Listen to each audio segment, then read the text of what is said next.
ایرو سالوگرا دهمین آدم از راندن هیزن سوریا دموکراتیک قصدیه به وبونه قصدی داخوینه که پیروزباهی به رایگشتی را پروکر تدا سالوگر لشروان و گلن هرم پیروز کر قصدی داخویانی خود دازانین که شروان و پروژه سوریه یا نشتیمانی ده پاریز وها دام کر هزرمال سر فداکاری یا پگه و یا پجه آوابون و لسر و بنگه خوابره خسن کرن قصده دمکه ده که تبلهوی و تروریست لحرم و سوریه بلاو بوبون حتا آواکرن هزن ما به عقلمندی نیزی قناخن فتنه بو و ری لبر پارچکرنا جواکه گرد لدجی ترور بون مرتالک زندی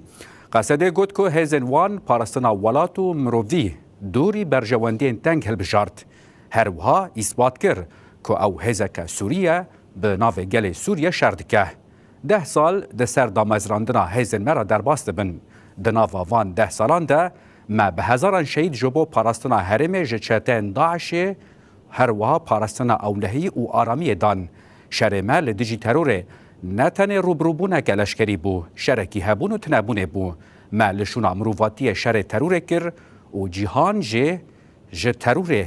یا مزن خلاص کر جبر و یکه دوی جیهان جه لبرپرسیارتی خودی درکوه قصده داوی داخویانی دجاره که دن سوزا خوا یا دوماندنا تکوشینه جه گلن هرم و شهیدان را نوکر